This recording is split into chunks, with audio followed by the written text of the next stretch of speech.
give and take. Even if Essel was a monster, Sung would abide by that pledge regardless.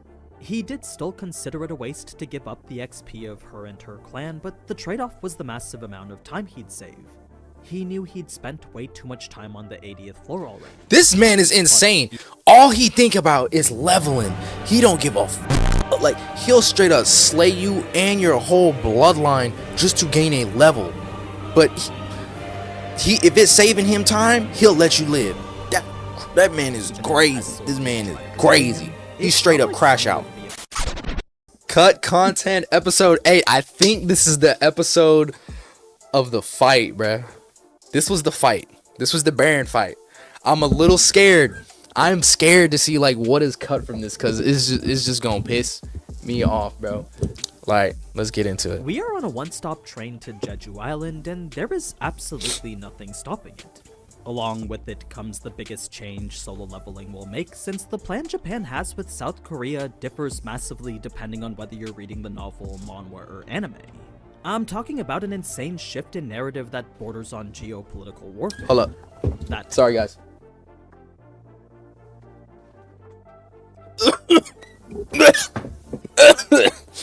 Hold up. Borders on geopolitical warfare. That, however, is only half of the episode, since the other half covers Sung's tower climb to the Demon King. It's a more extensive challenge that focuses on Sung's shadows, his ever-increasing power, and the system. Both are equally important, so I'm actually going to split them up into 2 videos. This will what? Bro, come on, dude. Another part 1 and 2. For episode 8, what are they cutting out? They need to chill, bro. Tower dungeon, while the next will cover all the Jeju stuff. Ooh, the Chimera ants. It's a video I promise you don't want to miss out on. Before we get started though, a lot of people have been asking when the new solo leveling drops were coming out, so I'm happy to announce right now. This is our newest collection, and it features the returning favorite Strongest Tee, a heavy cotton hoodie version since it's winter, and 2 brand new designs paying homage to Iron and Igris. Both are minimalist depictions of the iconic weapon, he got that so new merch. those who are fans will recognize it right away, while those who aren't will see it as a subtle piece of cool-looking streetwear. You can get all 3 at a discount using the link down in the description. The collection will only be available for 3 weeks though, so that's be sure to pre-order now cool. before they're gone forever. We also ship everywhere internationally, but keep in mind, since these are made by hand and shipped in-house, shipping to certain countries will cost a bit extra. I just wanted to make that clear so none of you were caught off guard by it. I like this ad. But anyway, I like that ad. 20. Looking up was tiring me out. W ad. Covering chapters 82 to 87 from the manhwa and chapters 101 to 107 from the web novel. To start from Sung's encounter with Essel, her initial squad was 3 demon knights and her a demon noble. Based on Sung's own assumption, They should have said something, dog. Scaling worked. The knights were about the same level of an A rank, while Essel and the other demon nobles were easily in the S ranks. He could tell by the way that she fought against him. Okay, hold on. This is important, y'all. If you leave, this is important. So, I wanted to know, like, how strong she was. Like, actually, I didn't know if she was, like, a B or an A. Because, like Sung was saying, they was killing all of his shadows. They were hunting his shadows down. And them shadows was at the least B rank as he was going through all of this stuff, right? Because now they're probably, a lot of them are A rank. Am I wrong here, right? So, she had to have been, like, an A or an S. Let me hear it. Worked. The knights were about the same level of an A rank, while Essel and the other demon nobles were easily in the S ranks. You could tell by the way that There we she go. fought against him. Her technique of rapidly targeting all his vital points clearly indicated she was very well trained. In fact, if not for Sung being her opponent, Sung knew she could easily handle 3 to 4 A ranks at once. It was just unlucky that she had to be facing him. It was when she surrendered shortly after this that Sung would feel extremely put off by such absurd behavior. It's not like intelligent monsters were rare, but to see her prostrate herself was a level above rare. There was something about Essel that just seemed strange to him. And she's not weak. From the bears expressing their She's an S rank. Sung figured this would be a good opportunity to initiate conversation. It was before those questions we saw in the anime, though, that Essel would first give her a reason for fighting against him. You see, as a guardian of this floor and all its inhabitants, she couldn't let some random person keep hunting her fellow demons indiscriminately. If you looked at it from the perspective of her, Sung was literally barging into her home and massacring all her people. Yeah, he's a straight villain. The monsters from his own world. So, since he was the equivalent of a magic beast to them, Sung bore no grudge against Essel for fighting against him. He fully understood where it was she was coming from. He was straight logical. This is why a lot of you, not my chat, okay, but a lot of these dumbass niggas that watch this show, I seen how y'all intellect is, and it is poor. If y'all was in Sung's position, y'all would have just killed her straight up. Like, y'all wouldn't have heard what she had to say. She literally could have told you that exactly too. She could have been like, hey, you came up in here and was killing everybody that I know. I was just defending my territory. You still gonna be like, wipe. Wipe. I need to wipe. I need to get to the next floor. And you would have never got to the next floor because you done killed her. She had the information. He just didn't care. Even now, Essel was nothing more than a source of information, so as soon as her value dropped below what Sung was expecting, Sung fully planned on killing her. Yeah, I take that back. If y'all had the same stats as Sung, y'all would be a lot smarter. Y'all would be a lot smarter because he's got like 180 something intellect or 190 and something intellect. So I apologize. Yeah, y'all would be a lot smarter. Never mind. Y'all would be clear. Y'all would clear. He was extremely curious to see how much XP he would get. This differs from how it was in the manhwa, since Essel's likeness to a human made him uncomfortable with killing her. In the novel, Sung was all business though, so Essel's survival depended solely on whether she could provide something more valuable than XP and whatever loot she would drop. It was value which Sung believed could only be provided via the entry permit. So, Sung would be the one to ask if she had it, leading to a blank stare that made it seem like she didn't. Sung would then waste no time summoning his dagger, since to him negotiations were now over. He would briefly ponder the peculiarity of an intelligent monster using their intelligence to beg for their life, then immediately switch thoughts to the unknown amount of XP he was about to get. I mean, she was the first demon noble he'd come across after all. So, as far as Sung knew, killing Essel might even be what grants him the entry permit. See? It was right as he was about to attack, though, that's when Essel would say that she'd give it to him. Her explanation of where it was validated why he wasn't able to find it, so believing what she was saying was easy. Whether he could trust her was a different story, but he lucky so he long as pumped the she brakes on followed that. her end of the deal, Sung would proceed to keep his. It was a belief stemming from a pledge he made back when he first received the power of the system. Give and take. Even if Essel was a monster, Sung would abide by that pledge regardless. He did still consider it a waste to give up the XP of her and her clan, but the trade-off was the massive amount of time he'd save. He knew he'd spent way too much time on the 80th floor already. This man is insane. All he think about is leveling. He don't give a like, he'll straight up slay you and your whole bloodline just to gain a level. But he if it's saving him time, he'll let you live. That man is crazy. This man is crazy. He straight up crash out. Be upset about it. If anything, he'd probably be happy since he'd get both the XP and the permit. Now, Sung's first question was to compare the current situation with the monsters of regular dungeons, revealing the different nature between them. With magic beasts aiming to kill humans and these monsters wanting to protect the dungeon, that further reinforced the idea that he was the magic beast to them. It was a momentary thought of role reversal that Sung didn't really dwell on. Sung's next question would trigger the system's intervention, but the way it happened in the novel wasn't quite the same as how it happened here. I could just be looking into it too much, but I feel this difference is at least worth mentioning. Let's hear it. So, where in the anime and manhwa the system directly blocks Essel from speaking, in the novel it's actually the opposite. Essel continues speaking like nothing is wrong, while all Sung can hear is the monotone voice telling him his conversation was being blocked. You have exceeded the allowed information threshold, therefore this conversation has been It blocked. was a message that would last until Essel's explanation was over. So, while the outcome was the same with regards I have said more than I am allowed to say. This conversation will be terminated. to Sung not getting the information he wanted, Okay. the system's way of deafening him implies a level of control over him we may not have expected. Now, the system blocking Essel was actually a mistake on its part because had it not interfered with Sung at all, then Sung felt he wouldn't have suspected anything. He Duh, would have like for assumed real. Essel's explanation to be nothing more than a system-made backstory, since with every aspect of these instance dungeons always being so game-like, it wasn't far-fetched to consider Essel's story another one of those elements. To him, it would have just been a He is making it seem like his whole interaction with her is like some NPC side quest or a main quest to the whole story. simple bit of backstory for an NPC. It was the moment the system intervened, though, that's when Sung knew for certain she had answers. Whatever enemy she was referring to clearly held relation to whatever. We were preparing for a war against a horrifying, powerful foe that necessitated every demon scattered around the demon world to unite. Yep. You was stupid. going on with him. The system had acted way too sensitively for that not to be the case.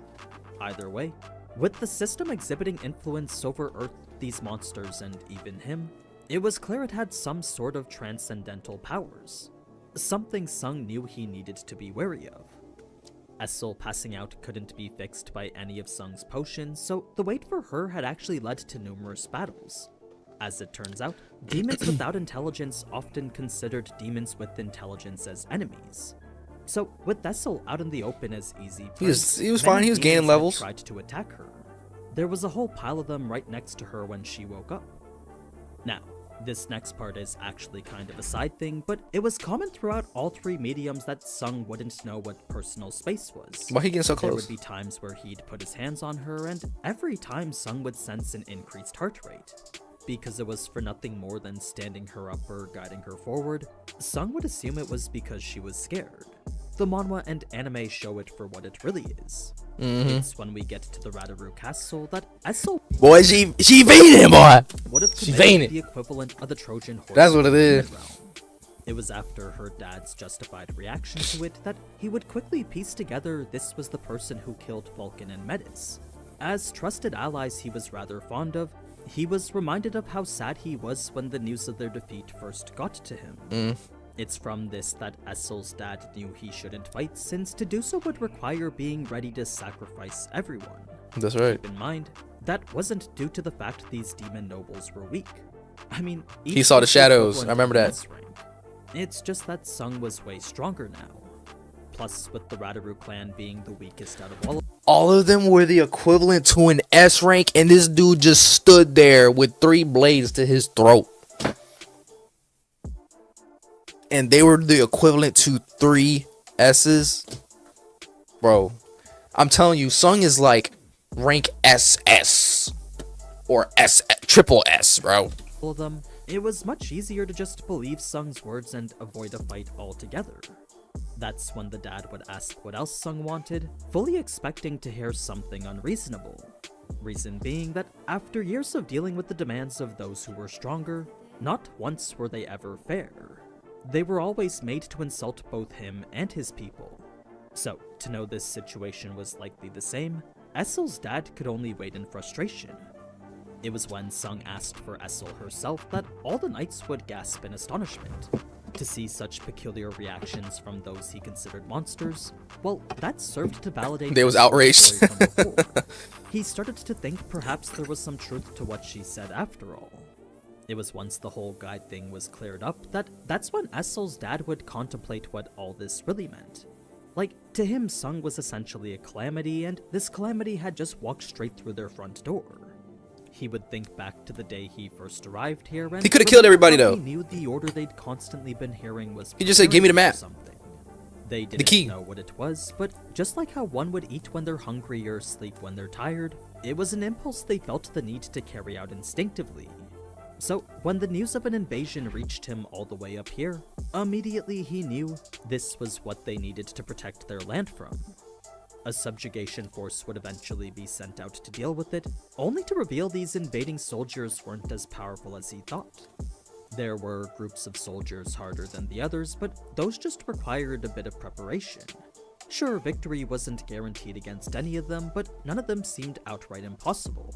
That is, until they saw Sung. Still, negotiations with the human did hurt his pride, but that was far better than the alternative.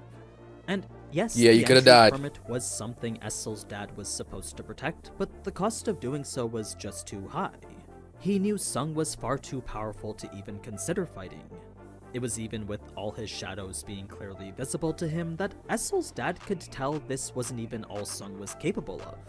Though he didn't know why, Sung was clearly hiding his true power. So, as unbelievable as it was for Sung to request only Essel and the permit, if it meant saving everyone, this really was no price at all. Plus, with this protecting the sanctity of the floor he was responsible for, technically he wasn't going against the order of the unknown voice either. The only risk he carried was with Essel. So, it was once Sung confirmed she'd be fine that the permit would be handed over and everyone happy. For Sung, this was a bit more of a surprise since this would be the first time he'd acquired a key item through dialogue. The stamp at the bottom indicated it was the property of the Radaru clan, and that hinted the other permits were likely in possession of all the other clans. This made the climbing process a lot more streamlined since rather than farm monsters aimlessly and endlessly, now Sung knew exactly where to go. It was... Yeah, that probably changed up his whole insight on how these levels, how all these floors work, bro.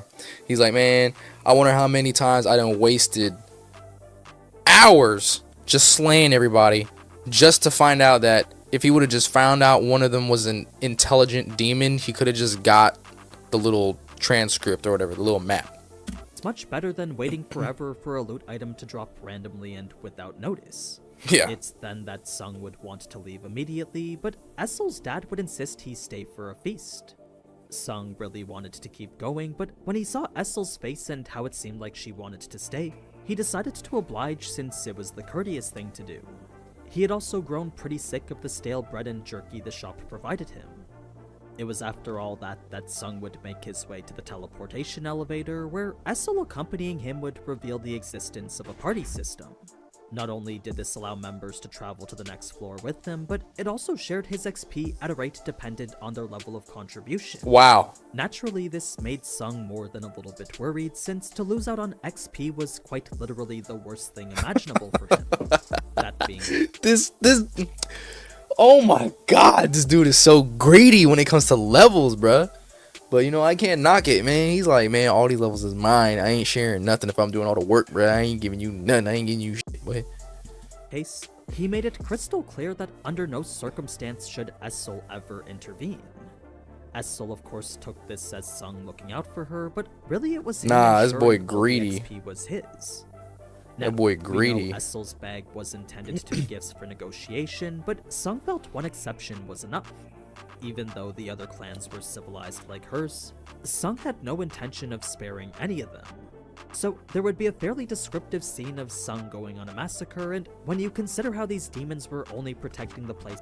You have defeated a demon knight. You have obtained 3,000 experience points. I don't really know what the equivalent to that is, though. 3,000 experience points? What? How much is that? They called home. It's kind of messed up that Sung wouldn't even give them a chance to give up. Like, before they had even known He they want were them being levels, attacked, bruh. Sung had already used Tusk to set their castle aflame. Their walls were literally melting, while any soldiers who ran outside were cut down instantly. So, for Essel, this would be an absolute nightmare. She couldn't help but think now of how lucky she was. For Sung, this was simply the extent of the relationship. 81 to 87. Because if the positions were flipped, they would do the same. It was the simple truth that the strong always devoured the weak. That's true. So, if Sung knew that they wouldn't spare him, then why was it that he should bother to do the same? This was the logic Sung decided to proceed with. This brings us now to a funny scene with Iron, since after clearing out another camp of demons, he had rushed over to Sung, eagerly awaiting his praise. Sung would then ask if he was sure he was finished, to which Iron would nod confidently. The thing is, there was a demon right next to him stealthed with invisibility. Sung could tell it was waiting to mount a sneak attack, but decided not to do anything to see if Iron would notice. Since he didn't, Sung would take care of it himself, proceed to question Iron like a child, then Iron would lower his head out of embarrassment. Igris, on the other hand, would return looking a little different because why didn't they his say level was anything? maxed, indicating he was ready for an advancement. He would then kneel in front of Sung, holding a sense of nervous determination, all while Sung would look at him proudly. As the first in his army to achieve such a feat, Sung believed it was well-deserved since Igris was always the one who fought the hardest. He really Sung do would be then going establish ham. a plan enabling this advancement, speak the word triggering its commencement, then witness Igris evolve like he was a Pokemon. It was a moment that was a lot more epic in the manhwa. A scene. They didn't show it, bro. They didn't show this man having a transformation. They didn't show one of the best, arguably the best character in solo leveling not level up. Visually similar to when Sung first became the Shadow Monarch. What emerged was a shadow with far more aura than ever before, so to see what it was his soldiers could become, Man. Sung was now eager to do this with the rest of them. Tank would stroll in seeking his advancement next, revealing something rather peculiar about it. The levels required for it differed depending on the rank the shadow was. Since Tank has definitely killed less demons than Igris, for both to rank up together indicated Tank's level requirement was lower. It made sense considering that was just another standard video game element. Sung would then wonder if he could ascend himself, but that was an idea he knew was probably just wishful thinking. In any case, this evolution brought with it some pretty cool new designs for both Igris and Tank. For Iron, who had to watch all this go on, he was pretty sad since he was feeling left out. All he wanted was praise, but Igris and Tank stole all of it. Now, floor 90 and above was the level of Superior Nobles, so if Demon Nobles were at minimum the S rank, then Superior Nobles would be well above that. Well above S rank. Sung might fail, since if he did end up losing, the wrath of the upper clans would come barreling down on hers. It's for that reason she wanted to try negotiations first. She was trying to plan ahead just in case. The 90s did in fact prove to be a challenge, since where before his mana levels barely took a hit, now they fluctuated greatly. It meant his soldiers were getting destroyed and regenerated a lot now. Sung himself looked to be putting in work as well, since a hazy gas could be seen emitting from him. It was his sweat immediately evaporating from the heat. Damn. A telltale sign that each battle was life or death now. By the 97th floor, Essel didn't have energy to even be shocked anymore, so instead she would ask if every human was as strong as he was. It was a question to which Sung would I would've lied. one or two. I would have lied. Yeah, we all like that. Yeah, we all like that. Don't even try to come into our world and do something. We're all like that. Those being the chairman and Cha. The others didn't seem very strong at all anymore, especially Choi, since Cha was quite a few tiers above him. So, if he was to judge based on their auras alone, there was a massive difference in strength amongst the S ranks. The reason I say massive is because, by Sung's observations, the difference between them was probably greater than the difference between the lower ranks. Like, say there did exist some form of double S rank, the difference between that and the regular S rank could be more than the gap between an A rank and the E rank. It was hard to say for sure since S rank mana levels couldn't be measured like that. When it came to his comparison with Chairman Go, they were on the same level the last time Sung saw him, but now that he was level 90, Sung was sure things were different. Oh, He was for sure, they genuinely different. excited to go back home and compare, thrilled by the thought he might be able to consider them even weaker now. Now, the real reason Sung didn't need Essel anymore was because his perception stat had gotten to the level where he could find the permit without her. With the aura of the superior nobles being so strong, Sung could easily sense exactly where they were located. It made it so a guide was no longer necessary. Plus, he didn't really want to walk around with extra baggage. Essel would then question her own usefulness, leading Sung to walk up to her and tell her she worked hard. Her reaction was another emotion Sung never expected from a monster. But it was with each and every new one he got to see that it validated more and more the story she told before. He still wasn't sure whether this whole instance dungeon was a figment of the system's imagination, but for all the terror, Matrix. anxiety, shock, and wistfulness Essel showed, it made it easier to believe she truly was a resident from another world. That being the case, Sung was starting to believe he was getting closer to the true identity of the system. It was once he would arrive at floor 100 that he would proceed to do a quick warm-up activating his muscles, then venture forward towards the boss. It was when he finally found him that it wasn't the boss that garnered his interest, but rather the wyvern he was flying. He's like, I Since can this use that. wasn't a demon like all the others, it made Sung think he might be able to extract it. So now he was just as excited as he was back when he had the chance to extract Baraka. The fight then proceeded extremely faithful to the manhwa, minus a slight change where Tusk would be the one to bring the wyvern down. Baron's army would be estimated in the thousands, so Sung was essentially up against the equivalent of 1,000 A ranks. Then the opening skewering was a move Sung had intentionally waited for, creating a scene straight out of Vlad's playbook. The novel presents the fight as something significantly easier for Sung since there wasn't much of the struggle we saw in the anime. His immunity to lightning meant he could run around without issues, then their initial clash here had actually been what knocked Baron out of the sky. The two would then immediately engage. Sung would have to abandon his robe because it caught on fire, then after that he would proceed with a Sid-like battle, dodging everything perfectly. Okay. It was necessary to do so considering any attack could prove to be fatal now. So, Sung would dodge with the smallest of margins, all while gaining ground in the process. It was once he was right in front of Baron that he would reminisce of the battles he had before, thanking them for providing the power to fight evenly against such an absurdly strong monster. It was no exaggeration to say each floor molded and refined him for this exact moment. Sung would then land a critical hit on Baron's shoulder, leading That to a Luffy fair punch? bout of I know AniNews won't put that in there, but that's that one punch from One Piece. It's the punch from One Piece. blade-to-blade Yes. combat. Yes. At first it seemed relatively even, up until Sung would use Ruler's Touch to stagger Baron. This would bring him to his knees, then create an opening allowing Sung to land the decisive punch. Sung would then follow it up with a weirdly placed punch straight into Baron's mouth, effectively preventing him from attacking with his magic. He would then treat his head like a glove, batter it around until it was gone, then thank Baron too for everything he was about to provide for him. So, while the fight was still fairly intense, in the novel it didn't seem like Sung ever had a chance of losing. It was nowhere near as close as the manhwa or anime. Now, if you're wondering how Ruler's Touch could even be used here, it's because that's one of Sung's skills that don't use mana. Just like...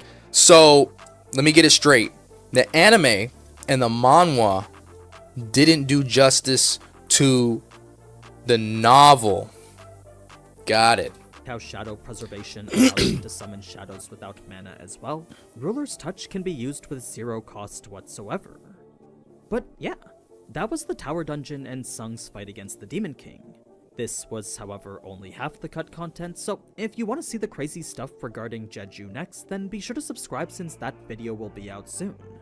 But anyway, thanks again so much for watching, and if you want to support the channel, then consider checking out the merch. Until next time though, ciao! Alright. I think there's one more. Yeah, we gotta catch up. We really do gotta catch up.